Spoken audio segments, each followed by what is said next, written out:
상간소송이 오히려 손해가 되는 경우, 그 첫 번째는 패소할 사건을 진행하는 경우입니다. 여러분 그 변호사들이랑 상담을 했을 때 무조건 이긴다 이런 말 쓰는 거 혹시 보셨나요? 보통 변호사들 무조건이란 말을 잘 안 씁니다. 이게 승소 가능성이 어느 정도 있고 이거는 좀 리스크가 있고 이 부분은 추가 증거가 필요하고 패소할 가능성이 적긴 하지만 아예 없지는 않고 이렇게 뭔가 답답하고 보수적으로 이야기를 하고 하는 변호사들 많이 보셨죠? 변호사들은 사실은 안 될 사건도 됩니다 이런 이야기를 잘 안 해요. 왜냐하면 소송을 처음에 상담을 하고 그리고 그분이랑 사건을 끝까지 진행을 하고 그리고 판결문을 안겨줬을 때 그 의뢰인이 만족을 해야 되지 않습니까? 기본적으로 변호사들은 선비 같은 친구들이고 열심히 공부했었던 친구들이고 성실한 친구들이고 하기 때문에 과장해가지고 질 사건을 막 이길 겁니다 이렇게를 잘 안 합니다. 그런데 만약에 여러분이 상담하는 상대방이 변호사가 아니거나 또는 상담하는 변호사와 이 사건을 진행하고 끝까지 가서 판결문을 전달해주는 그 변호사가 좀 다르거나 하는 상황이라면 어떨까요? 그럴 때는 그 상담하는 입장에서 그 변호사님이 보셨을 때랑 그 사건을 진행하는 변호사가 봤을 때랑 이 사건의 구조나 승패 가능성이 좀 달라질 수도 있겠죠. 구조상으로 패소할 가능성이 큰 사건인데도 사건을 진행하게 되는 그런 경우가 아주 없지는 않습니다. 증거가 부족한 사건이면 사실은 증거를 보강해서 진행을 해야 되는데 승패 가능성이 반반이고 추가로 증거를 좀 확보한 다음에 승소 가능성을 높인 다음에 사건을 진행하자라고 조언을 해줘야 되는데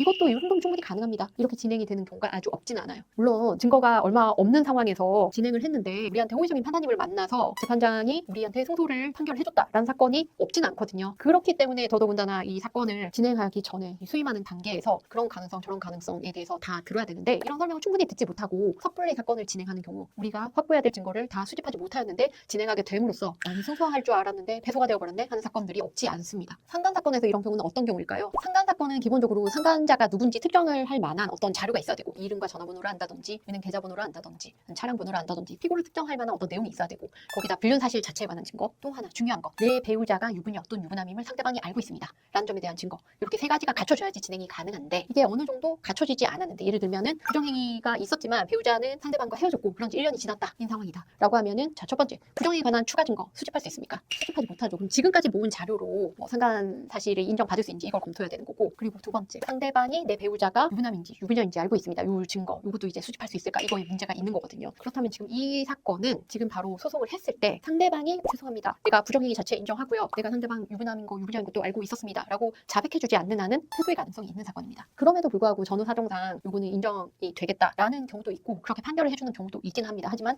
패소의 가능성이 있는 사건이라는 점을 우리가 알고 그 패소의 리스크가 뭔지 그로 인해서 내가 부담하게 될 추가 금액은 없는지 이 부분을 충분히 설명드린 다음에 사건 진행 여부를 결정을 하셔야 되는 겁니다. 그런데 내가 그런 설명을 듣지 않고 그냥 나 무조건 하겠다. 끝까지 이거는 가면 이길 거다. 승소 100%라고 하셨잖아요. 이런 사건으로 진행을 하게 되면 사건이 끝나고 나서 불측의 손해를 볼 수가 있습니다.